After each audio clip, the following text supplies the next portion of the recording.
Loading program, Trekommendations.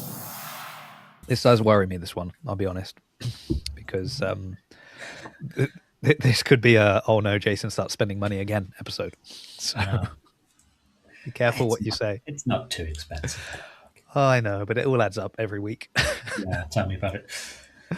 Right. Well, and on that note, I might even leave that in. Hello and welcome to Trekommendations, a Star Trek podcast that seeks out new guests and interesting recommendations of content within the world of Star Trek.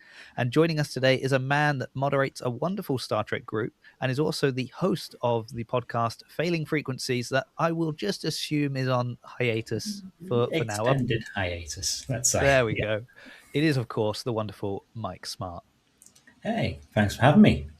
Well, thank you for coming on, Mike. I mean, I think I reached out to you about being a guest before this podcast even began. So, yeah, it was while you were still testing the name or testing the images and the like. Exactly. Yes. Actually, yes. So I mentioned that you moderate a group, and that was the group that I launched the guys, please tell me this is a bad idea for a podcast so I don't have to do it message. And the response was, no, this sounds like a good idea for a podcast. You should definitely do it. Yep. And here we are, like 28 episodes Trapped later. in half a year later. Yeah. Oh, wow. Yes. Well, this launched on Star Trek Day. Oh, we must be.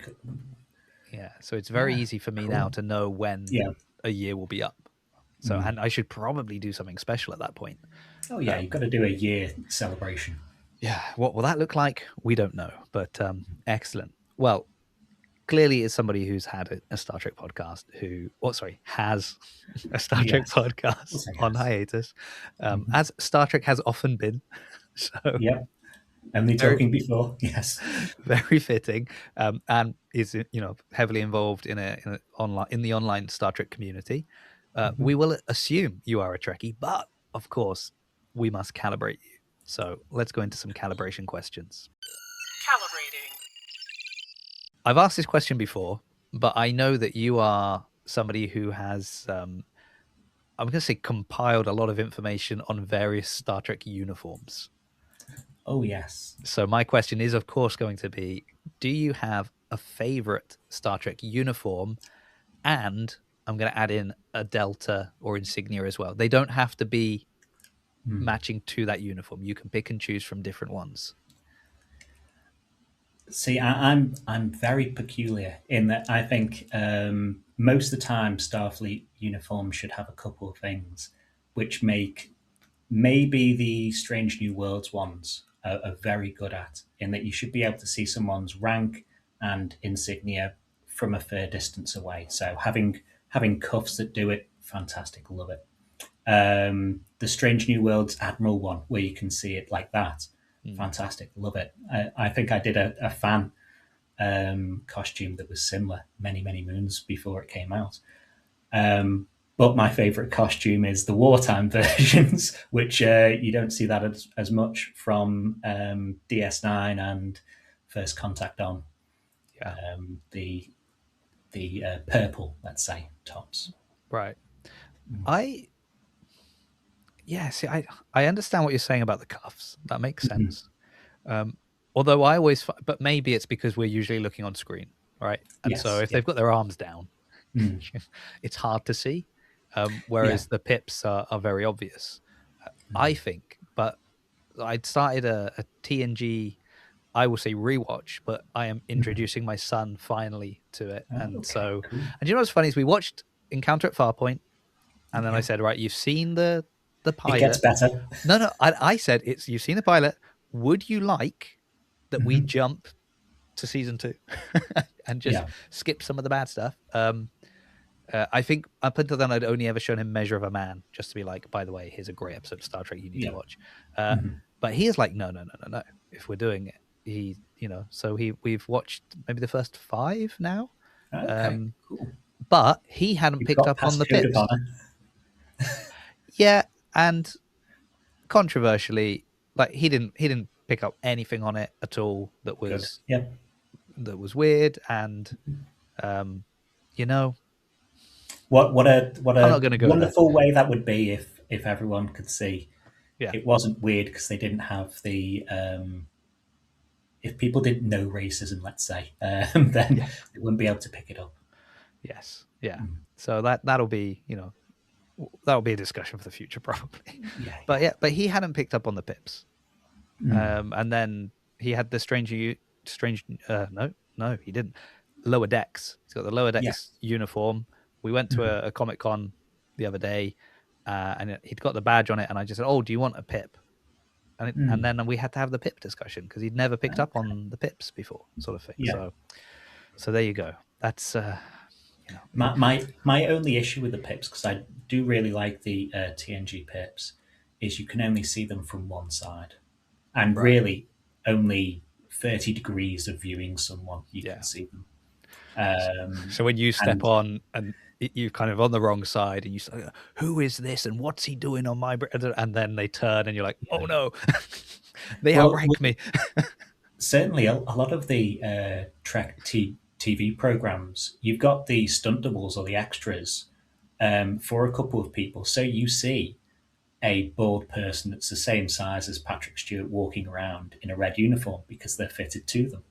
And you Yeah. go, that's not Patrick Stewart in the background not being the captain. That's someone else being a different officer, but Yeah. he just looks so similar. And that's where I start going, well, it would be nice if you could distinguish from every angle who Right. the person is, what division they are. So yeah, Yeah. Just so you know, oh, he's a doppelganger, but at least I know he's only a lieutenant, so that's yeah, fine. There's no danger and of him commandeering the ship. yeah, and that's why I've got the wartime difference is because I remember you've probably seen Band of Brothers. Most people have. There's a pod in that where the rank is on the collar, and they go, there are snipers about, do that so they can't see your rank, and that makes sense to me. If you're in a more violent time, let's say, that you would be defending your rank by not having it obviously on display. Yeah. So that's where the TNG movie ones come in, I think, for me a bit more. There we go. What a great discussion. Yeah. Delta. We didn't mention a Delta. Delta, maybe the Voyager ones. Yeah. Well, that era again. Yeah, I think it's a nice one. That was, I guess, yeah. That's Look at that within arm's reach. within seconds. Yeah, that was the one. I guess that most of my growing up with Star Trek, that was the same sort of time. Yeah. So it's just set in my mind, like a lot of things get. I was watching some Deep Space Nine the other day, and I had forgotten that in like the early seasons they have the Voyager style uniform coloring, but with the TNG Delta. Yeah, And I'm trying to remember yeah, at what point they swapped over to having the new Delta, and then they swap over to the uniform as well. So it's yeah, man, those guys on the budget must. yeah. A real killer. I mean, they had to share the budget with changing costumes with generations and stuff like that. It's crazy. Excellent. Okay, well that's been fun. I've got one of my classic top three. I'd like to know your top three captains. I'm going to have to say Picard, Cisco, and Pike, maybe. Yeah, Pike, Maybe. baby. You say it so begrudgingly. It's in my heart. I'm a very big Enterprise defender, but I don't think it's very hard to defend most characters within Enterprise, I would say. That's fascinating because Trekker Tom was on recently. I feel like he said a very similar thing in that he loves Enterprise, but he definitely, Mm. and I think it was the same question. It was the top Mm. captains, and he had exactly the same conclusion that he Yeah. really loves Enterprise. In fact, his Trekommendation was a fan film, that Mm. finishes up basically the unfinished part of season 2 and that whole story.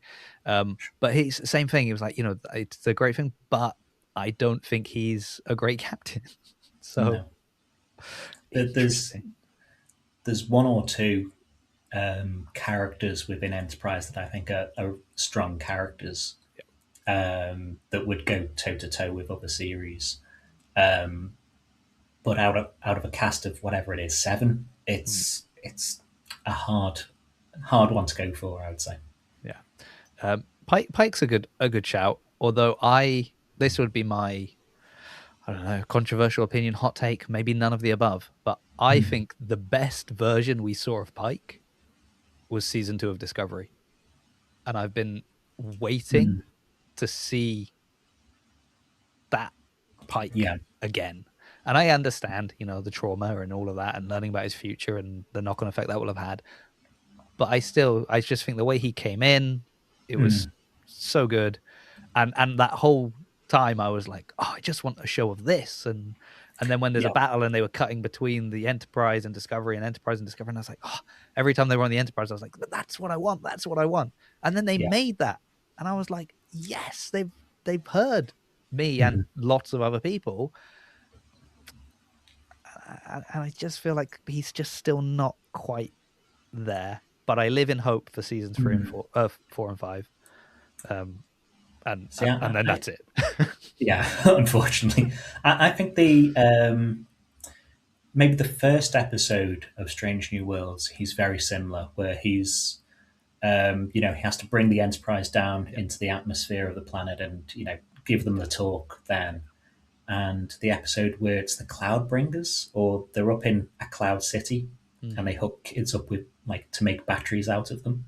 It's very strong in that. When you give him a speech, he's very good. But as time has gone on, the mix of sillier stuff, which suits a good number of the cast, I don't think suits him as well. Yeah, that's a good point, because I feel like maybe two of the strongest scenes then are when he comes onto the bridge of Discovery and they accidentally put his personnel file up on the screen, and the way he kind of breaks it down and discusses that and points to the flaws and what that means, which is very similar to that discussion where he beams down and is saying, this was us, World War III, we almost destroyed ourselves, and it's a similar vibe of him kind of, here's the flaws, but here's the hopeful future kind of. So maybe you're absolutely right. Let's see. Season 4. Come on.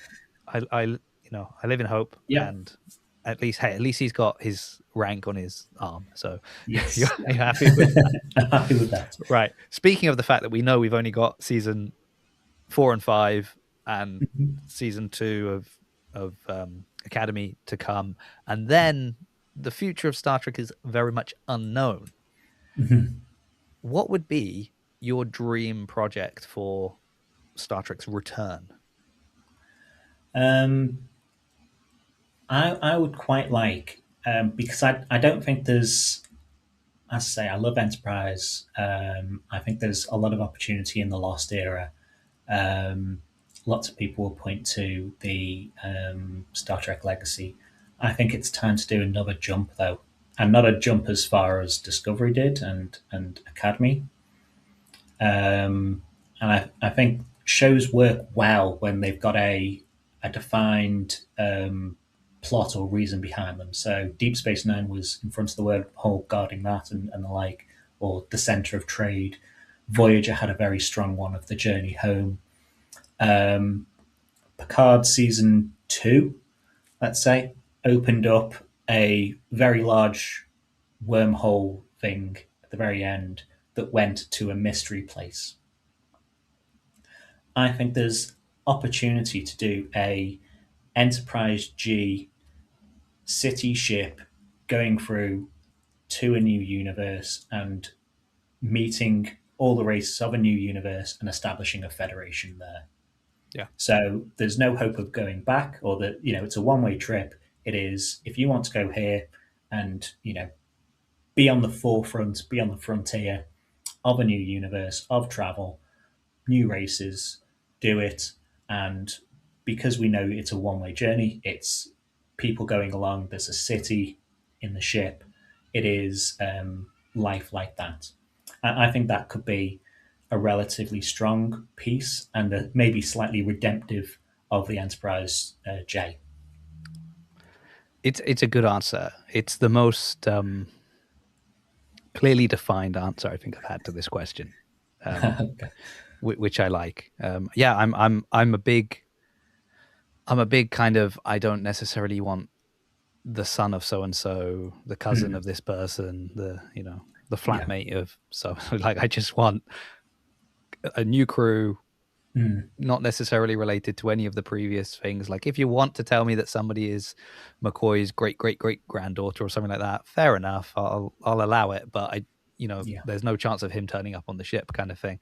I just think, in the way that TNG was just a new ship and a new crew, kind of need that. I just kind of need a, and I think that's, you want to be able to tell new stories, and as you're probably in TNG season 1 at the moment, there's a lot of old stories, but it gave the opportunity that you didn't have to have the same characters fit within the same relatively small universe. I mean, even Starfleet Academy now is mostly playing in the Alpha and Beta quadrants.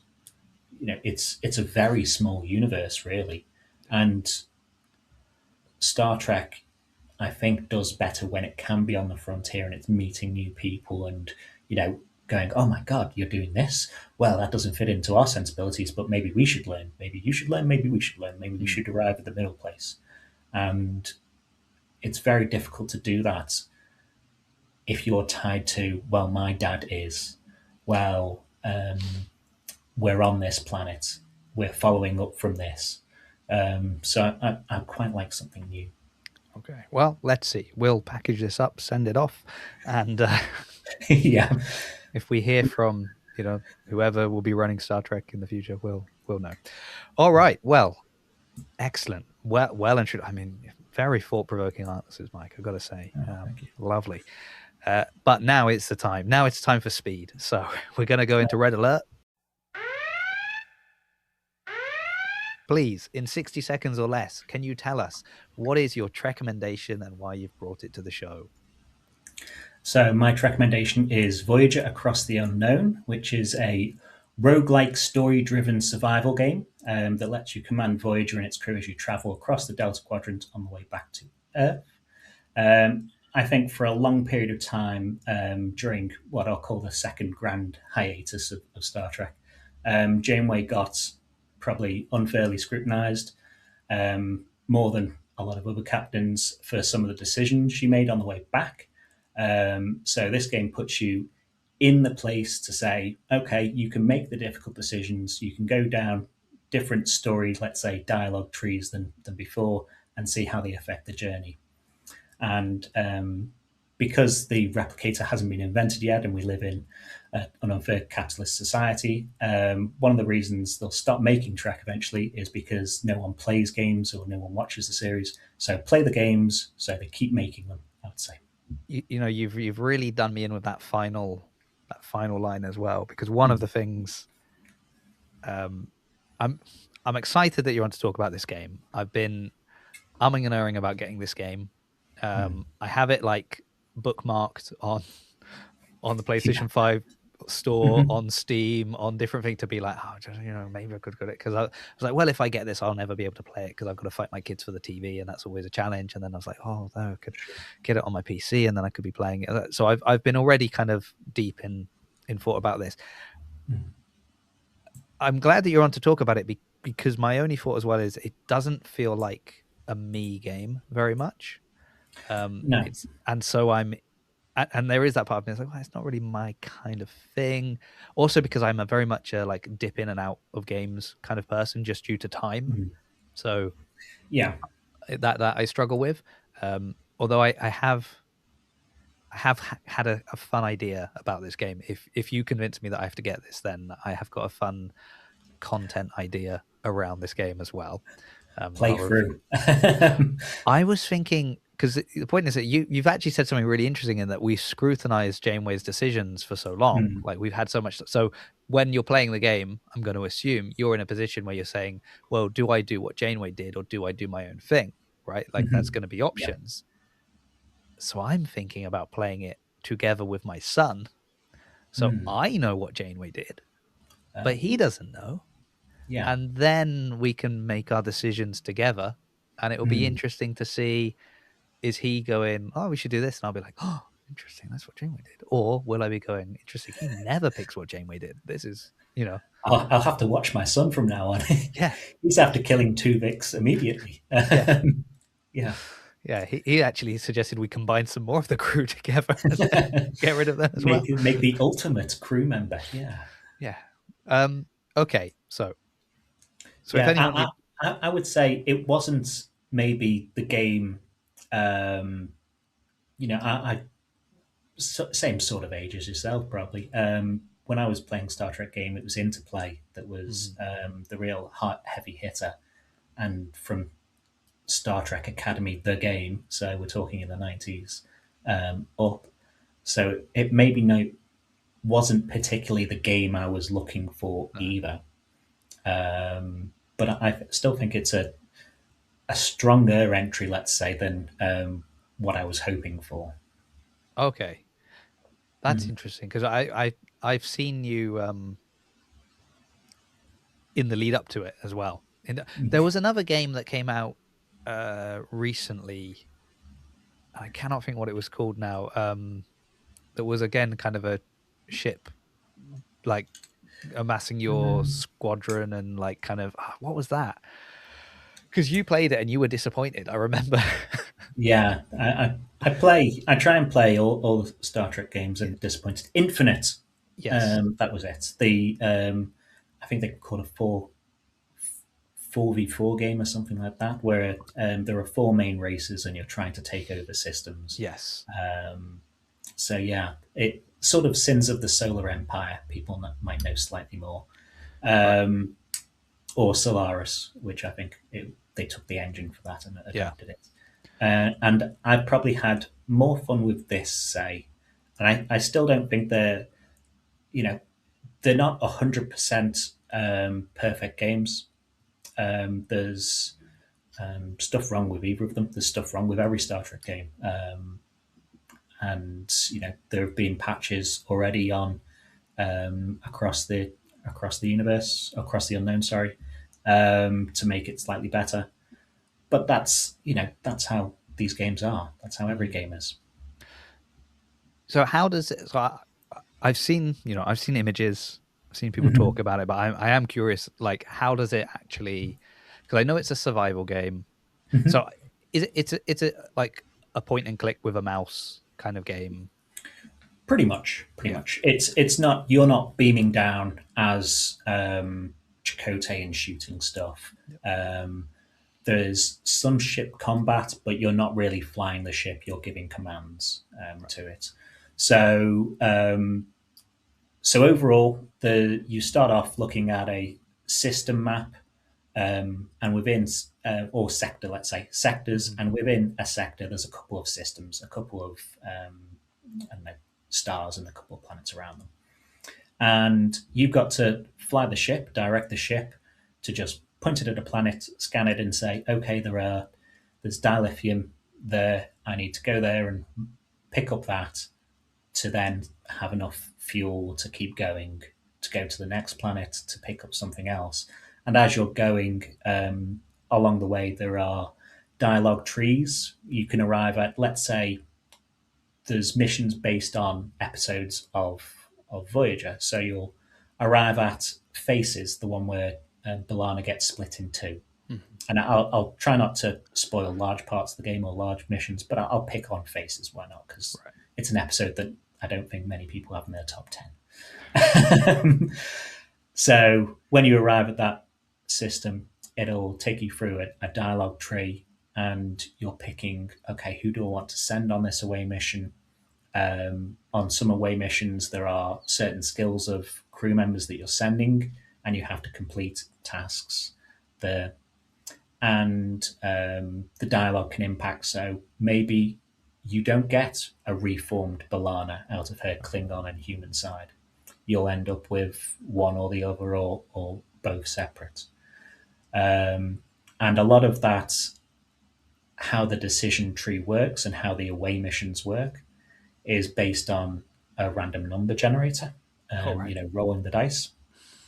So you'll say, I want to do this, and the skills of your personnel give 90 points let's say, and it's 100 points difficulty.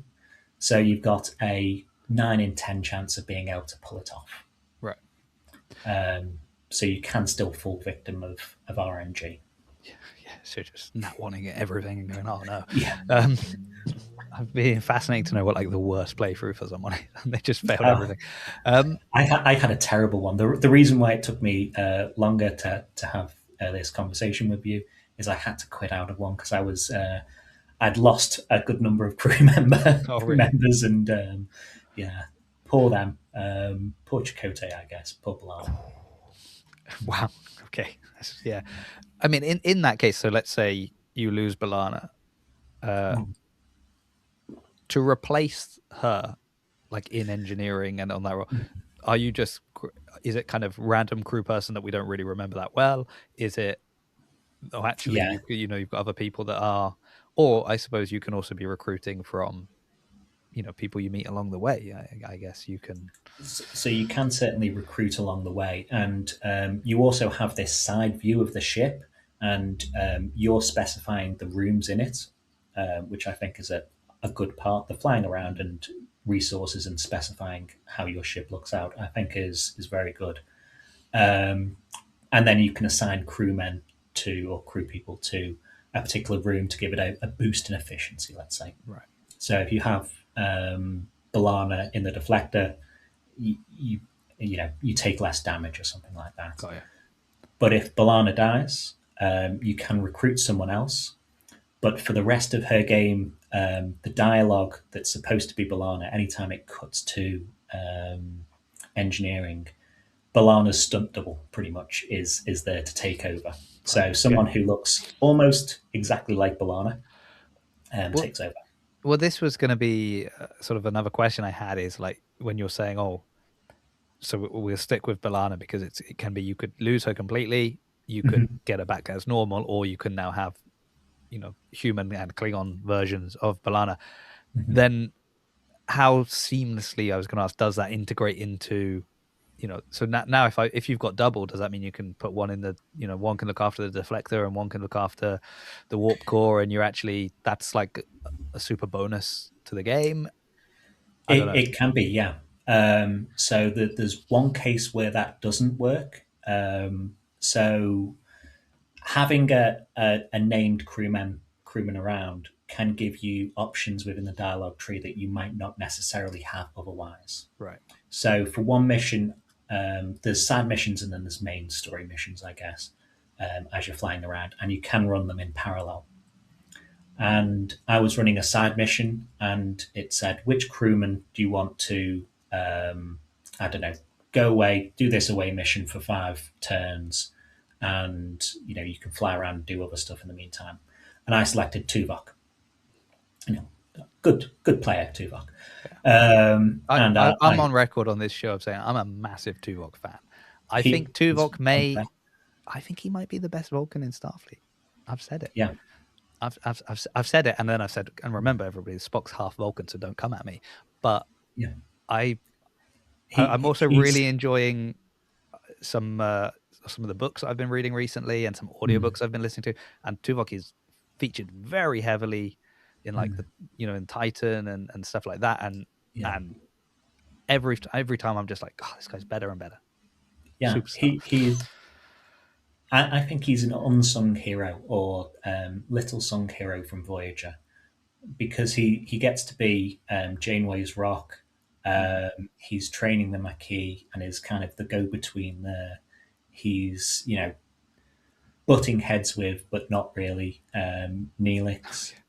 You know, he's an all-round strong character, and they don't necessarily give him a lot to do compared to a Spock, because he doesn't have that inner torment, I guess, and they've got other characters that are newer and, you know, newer to the universe of Star Trek at the time, like Seven as an ex-Borg that is still mainly Borg, Ocampa, Neelix, stuff like that.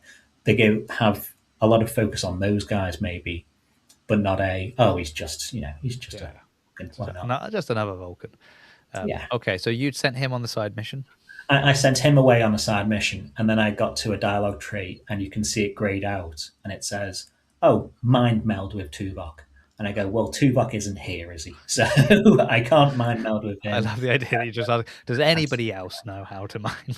Yeah, apparently not on that crew.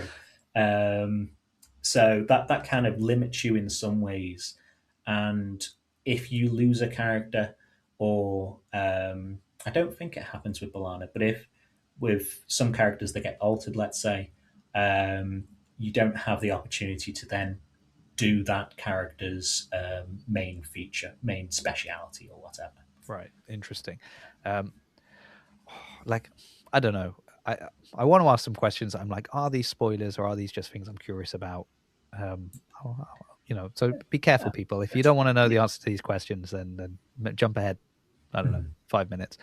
Yeah. So there are, because you're right in that we've judged Janeway's decisions. I've also at times judged the writer's decisions. Yes. And there are things that I'm like, oh, I wish they'd done this differently. And my favorite kind of how I would change Voyager, the whole series of Voyager, would have been that we find out that Seska is Cardassian.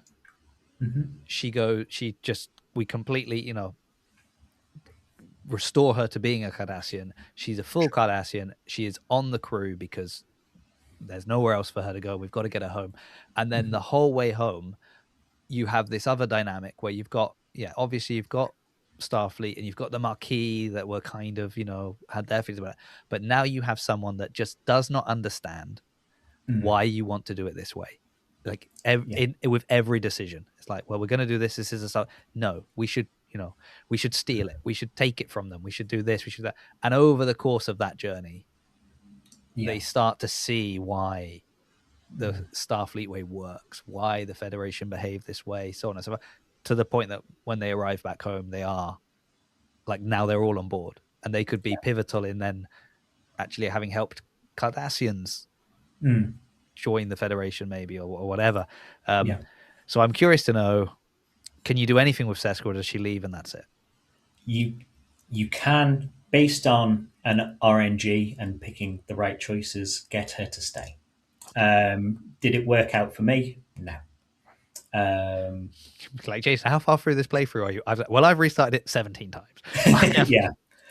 And they have put, so there were complaints at the start that people couldn't save, and then, I miss an RNG and I have to play a sector again. And they put a save thing in now. But really, the purest way to play is if you do lose out on Seska, or Balana dies or something like that, you go, well, now I'm stuck with dead Balana. Now, I wanted Seska, but I don't have Seska. Finish the game, start again. Yeah. Would you play it again, actually, now that I say that? Is there, what's the replayability? Because obviously it's quite don't big. know. I think it is. I think it's got low to medium replayability, let's say. I think it's quite a hard game, I will say that. And you do learn stuff along the way that can help out throughout, whether it's just at what stage what technologies you pick to research first to improve systems and the like. So I think you could benefit from a second playthrough with that knowledge. At the same time, the episodes that you're going to run into are going to be the same. So there's probably 25 episodes, stories from episodes that you're running into, and a couple round ones, or one or two, let's say, not say new, but embellished from the existing material. So you're going to run into the same sorts of episodes, and I think it's going to be nice to see. On my first playthrough, I did keep Tuvix, and Balana died, and I was getting to the stage at the end, and I was really struggling. And I think you could play through, on my second playthrough, the one I actually finished, I missed out on getting one, so the Borg drone from the mobile emitter. And people have recruited him and said he's a fantastic character, as on his stats or whatever. I missed him completely. So I think you could play through a second time and try and achieve some of that stuff. I think if you're trying to push 4 or 5 playthroughs, you're probably not going to get it, but or be as enthralled in it. But by then, you've probably done 30+ hours worth of it. How long does it take to complete a playthrough? Probably, I would say that there's 12 sectors. Most of them probably took about an hour each. Right. To do. Yeah, and I suppose because you're not actually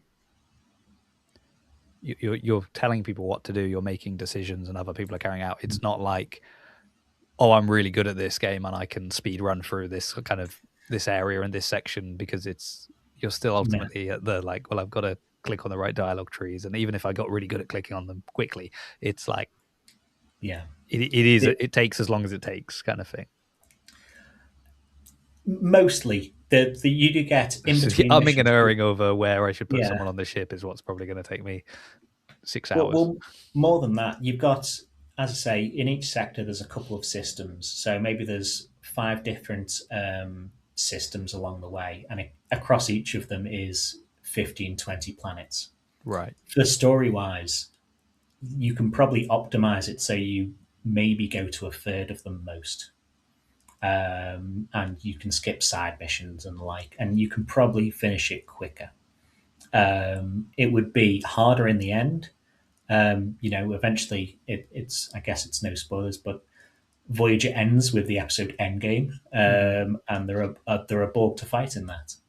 And because I wasn't necessarily racing through it, I thought they were relatively easy to fight, especially Admiral Janeway comes along and stuff like that.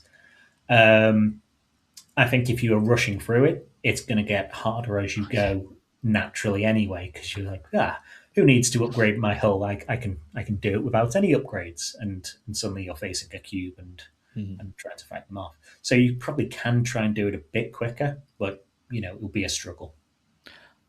On a deeper level, did you find yourself sympathizing more with Janeway and some of the decisions she had to make, and being like, oh, actually, you know what? I kind of get it now. Yeah. Or a fair bit, in that there's 1 or 2 pieces where it's again an episode that most people forget, and it's a spoiler for a side mission, I guess, in it. But do you remember the episode where Chakotay lands on a planet with ex-Borg and he doesn't know they're Borg and stuff like that, and they eventually tell him? At the end of that, it says, "Oh, there's this technology that you could give them to keep them alive, a piece of a Borg node or whatever, or you could just take it for yourself and upgrade your systems." And for a couple of those early sectors, I think the game is at its hardest, and you go, well, I'd quite like more technology. I would quite like this. Can I keep? And that's where I think it starts to become you're making not 100% moral decisions, let's say. You could probably try 100% moral playthrough and still be very successful. But I think that's where it goes. Similar to the Enterprise episode where they steal parts of a warp core or something like that and leave a race stranded out. So it's similar to that, I feel, a lot of times. Yeah. And then you're telling yourself, but it's just a game, so it's fine. It doesn't matter. Yeah. Who cares? No one's really stranded on a planet, are they? That's absolutely fine. Yeah. It is interesting. I hadn't thought about the fact, so I was really impressed with your 60-second sort of spin on it, because it's true that we do look at a lot of Janeway's decisions and go, interesting. And there is a massive discussion around certain things that she did. And I found listening to the autobiography of Catherine Janeway audiobook that was recommended early days on this show. She talks about that a bit, about when she gets back and certain decisions she makes. And actually, I think that was the bit, because we did do because I actually do have a Patreon that I never talk about, and I said that I would when I read the books or watch the things, I would do like the episode in reverse and review the Trekommendations. So I did do that with Leah Sci-Fi. We talked about that book, and I said I think the worst part of the book is the part on Voyager, because all like the before Voyager stuff is interesting. The after stuff is quite shocking and fascinating. Really weird stuff going on there. But the bit in the middle when she quite nonchalantly talks about certain decisions that get made, and she does go, oh, you know, but in the end I did this, and you're like, I don't know, I think maybe you should feel something about that. Like, that's quite crazy. But it's and this game not necessarily is going to explore some of that. I did, because you can save now. I saved before finishing the final mission one way, and then finished it a second way. And the first way is kind of the depressing ending. So I went through the depressing ending to see, you know, what the end spiel was, I guess, compared to the as televised version, let's say. And you get a lot of, there's a lot more sympathy in that regard, or maybe I didn't do the right thing here or there. But generally, once you've made a decision as Janeway, there's no inner turmoil at all. I would say. Interesting. Yeah, I'd probably end up having like the Marquis rebel and take over the ship, and then the rest of the game you're playing as. Well, if they took over the ship, would it let you continue unless you're Captain Chakotay, or is it game over? Are you Janeway? You are Janeway. Right. So there is a morale meter that you need to keep up. So the crew are very picky very early on. You know, you've just been flung across the universe, and they're complaining about how they're on replicator rations. And we're talking a day in. They're talking about being on replicator rations and not having somewhere to sleep. And you go, well, I'm sorry, it's been a day. Sleep in a corridor, you're fine. Replicator food is still food, just because you don't have Neelix cooking it. So if the morale dips low enough, there is a mutiny, and it is a game over piece. So that's what I was struggling with my first playthrough, in that I didn't have enough quarters for people, so they were all complaining, and I kept on feeding them replicator rations, and they were just not happy with me. I mean, just the way you express your disdain for people complaining about not being comfortable does not surprise me that suddenly that was your biggest issue. Of like, oh, these people, they just don't stop moaning, do they? Oh, I'm fine with them moaning, and you know, if we're talking about it's going to be a 70-year journey, I can understand wanting a bed, you know, that sort of thing. But when you've been flung across the universe and it's day one, you know, Harry and Balana are still on the caretaker's array or wherever, and you've got people saying, well, I don't have a bed to sleep in. You're going, you want to know where there's some beds? There's a whole load of beds down there. They're going to scan you, prod you. You can have that. If you're complaining to the captain about your morale now, just you wait. That's not going to impact stuff. You've got 70 years of this, maybe. Maybe if you started working harder now, we could have got home day one. We could have beaten the Kazon and got home. But is there a way to do that? Is there a way to just... There is a dialogue decision early on, and again, it's a hard roll of the dice where you get to say, as Janeway, no, the prime directive thing here to do is the Ocampa don't know about us, don't know about warp travel. You know, they're too primitive, whatever.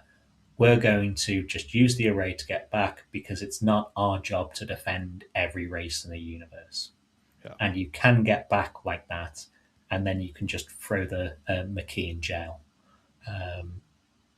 Very tough RNG to do that sort of stuff, though. Wow.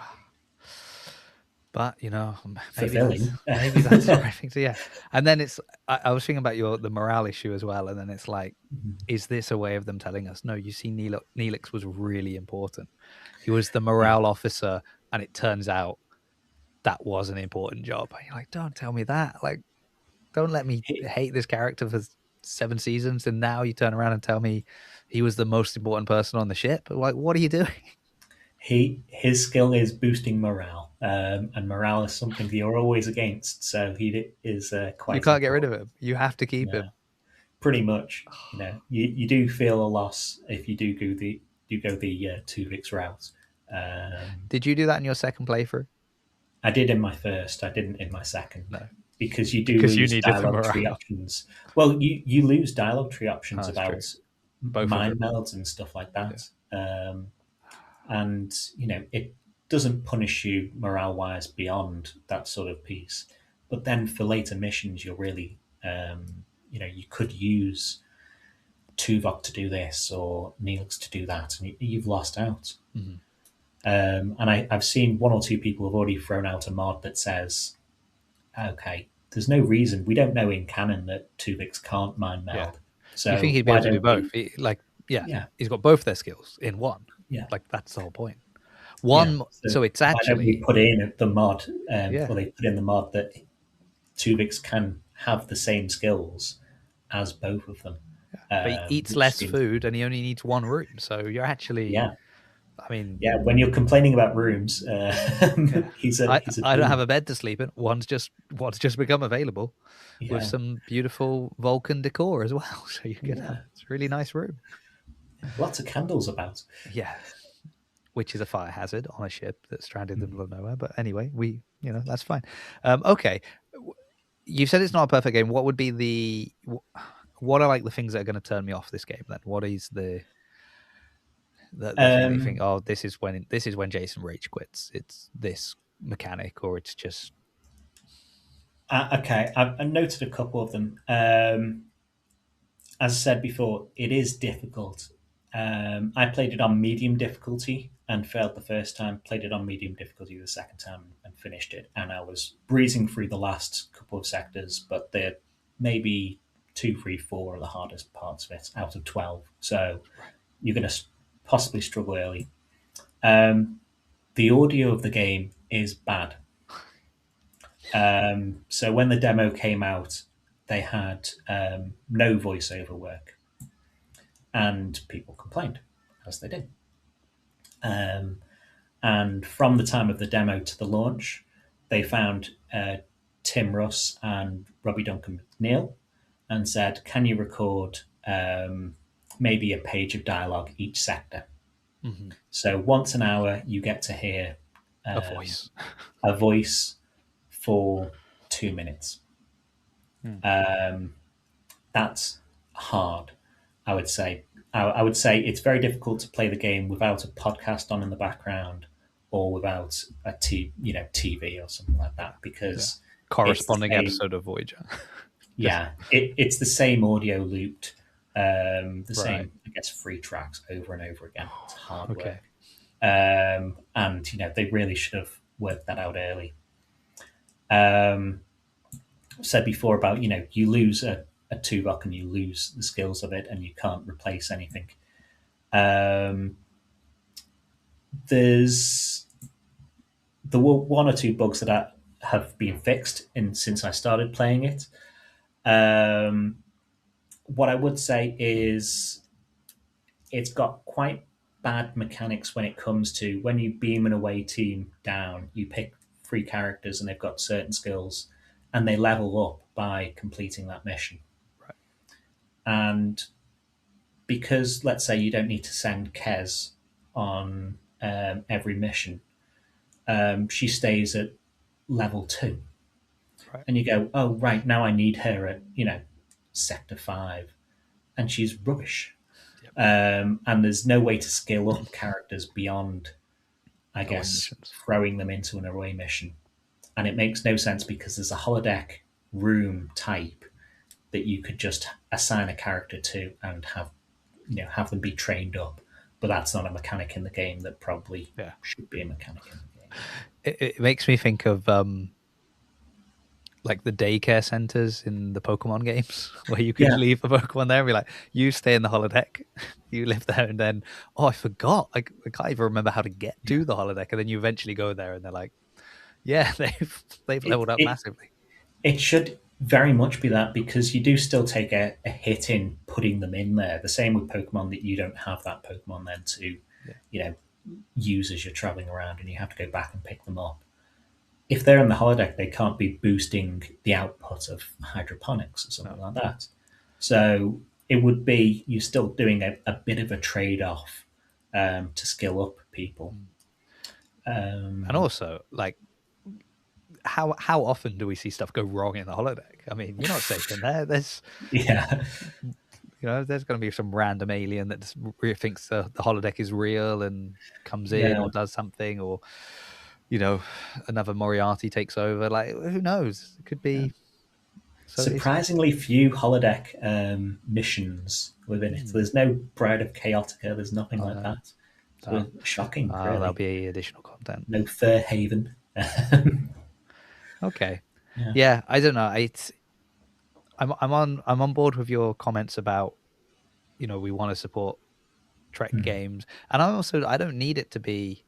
I guess so. I'm thinking another game that that I know we both played was Resurgence. Yes. Yeah. Which, again, it's maybe it's not the game you necessarily want action wise, or you're not flying the ship, you're not doing this. It's a very much, again, you're just making decisions, you're telling other people what to do. I feel that had more replayability because the story could you could make quite big different choices. But regardless, it was also new it was like a new episode of Star Trek. So even if you're like, I'm not doing as much, you're enjoying quite an interesting story. There's some characters that show up that you're like, interesting. Considering I've just been rewatching season 1 of TNG, there's a character that shows up that you're like, there he is. So like that, whereas this isn't even that, because you are revisiting pre-existing stories, and yes, with subtle adjustments and so on and so forth. So I mean, I'm sure I will play it, and I'm sure we'll get it. I think I am intrigued to give it a go. It's just, my problem is, actually, so this is my biggest issue with games in general, and this is why I am the perfect person to have like PlayStation Plus and stuff like that, because I get to play a game for like maybe 2-3 days in a row, and make some a decent chunk of progress, and then 2-3 weeks go by that I haven't touched it, and then I come back and I'm like, but now the skill level I need to be at because of how hard the game's gotten is up here, but I can't remember even the basic move set, and I'm like, okay, what's the next game that's out? So that's Ghost of Tsushima for me, is that I come back to it and go, I have no idea what stances I'm supposed to be in to fight this particular type of character. I would say I don't think that's going to be much of an issue with this. Right. So I was playing it on Steam Deck, which is mostly fine for it. And it's the sort of game where I could play 20 minutes, put it down, save, and walk away, and come back a week later, and it'd be fine. The skill ramping, I don't think, is particularly the ramp of skills that you need isn't particularly steep. It doesn't go particularly high, because a lot of it is based on that RNG nature of away teams and the like. All right. Well, watch this space, everybody. Maybe I'm going to be playing this game. Who knows? Who knows? Just keep watching. Well, thank you very much. I'm glad we got to learn a bit about the game, because I've seen people playing it. I've seen screenshots and things, but I just,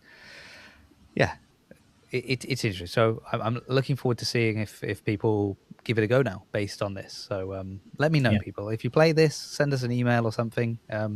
Speaking of, what a great segue into incoming transmissions. Incoming transmission. If you want to reach the show, you can at trekommendations@gmail.com. You can send me messages on Instagram or TikTok, or even here on YouTube in the comments. It's Trekommendations everywhere. Today, I thought I would just pull up some comments from some YouTube videos, Mike. I think I may have mentioned to you before about how I try to be nice and balanced, and that just means everybody gets angry.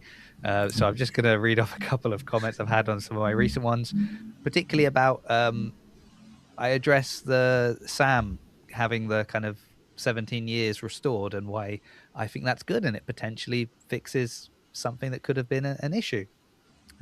And I'm told by Crazy Orange, that's the problem you had, not the entire show. Also, when you said people loved episode 5, did you mean 5 people loved the episode? So, okay, there we go. That was one. And this is because I said I think I had a little issue with something in episode 5, but I know a lot of people really loved episode 5 because it was the Deep Space Nine episode. Vansay2236 says, no fans loved episode 5. I don't think fans have loved any episode of Starfleet Academy. However, you make a good point. If only we could get some writers from Starfleet Academy that would respect Star Trek lore and actually write good stories. So there was a bit of a zig and a zag there. I wasn't expecting that one. Again, Philip McCulley 8691. You'll notice a lot of these have numbers after their names, which I find interesting. No actual fans liked, let alone loved, any of the episodes. Okay. They're all very similar. And then I get like an absolute essay on unhinged essay. The problem that I said about Kes being young. And my argument on that is I'm not saying I have a problem with this. I'm just saying some people did, and they spoke about that. And then it's as if I've created this thing out of nowhere. Like, because the 5 people you knew didn't feel that way. I will finish on this one. So it basically says, her race may only live 9 human years, but they are physically and emotionally mature because it's normal. That was in caps for them. They are not toddlers when they are 2 Earth years old because they are a completely different species. What if we considered humans by other species' standard lifespans, for whom they have extremely long lifespans? Let's use the Vulcans, who live for centuries by Earth standards. Does that mean that simply because they are long-lived, that therefore a human of 25 is therefore a child, because a Vulcan child of 25 is barely a preteen? Spock was a half Lud, I think I should say blood, Vulcan, and even when we first see him in the pilot episode of Star Trek, which Christopher Pike, he looks to be in his 20s, but he was already 55 years old. Or the Elorians, who live for thousands of years. Are we infants if judged by their time scale? Well, actually, you say that, but when some of the interactions between Ake and Caleb, I felt a bit weird about when early on, because of that massive age gap. So maybe. What about the Trills, who live for centuries as blended hosts? Now I'm referring to the symbiotes, of course, since hosts are only ever blended as normal physical maturity compared to humans. But if Jadzia Dax is a 20-something woman, then was bonded to Dax, is she in her 20s or is she an elderly old man? And then it stops. So there's no conclusion to this. I think it's an odd one to pick up where, do you think it's weird with the Vulcans? And I think that's almost explicit in the show. Certainly in Enterprise or something like that, where the Vulcans go, you're a very young race, and not just young in the stars, but, you're not mature, because they feel themselves are completely emotional mature because they don't necessarily have those emotions on the forefront. Yes. And Kes, I think that the trouble with Kes isn't necessarily, it's weird for us thinking about a 2-year-old fruit fly with a cat who lives for 20 years. I think it's how the show portrays her, where she has continuously, even when she's getting into middle age, a very childlike innocence. And then you've got a guy who's a bit grubby coming after her. And then, unfortunately, the show picks up that grubby guy and puts him with kids who are kids. So it makes it weirder. Yeah. Anyway, I enjoy reading the things. It just fascinates me that people, like, I cannot, and I don't want to win, but I cannot win. But I just, all you need to do is launch a little, just one little thought out there and just watch the internet explode. It's fascinating, to quote a friendly Vulcan. Okay. Well, thank you for joining me today, Mike, and listening to those ramblings as well. Do you want me to do we want to send people anywhere in particular to see your stuff? Should they be checking out Failing Frequencies YouTube channel, or is they can do if they want to look at? I think we stopped around Picard season 3, but the Facebook group, I'm fine still recommending people to there, or I'll give you the links below, whatever. Yeah, so that's the Mate It So Facebook group. Facebook group.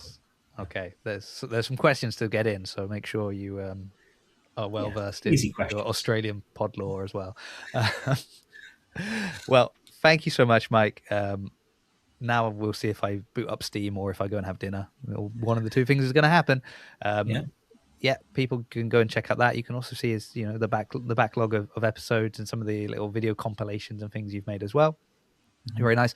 I will, of course, be back next week, and I would normally say with another guest, but I would say hopefully if everything goes well with some guests, plural, and another Trekommendation.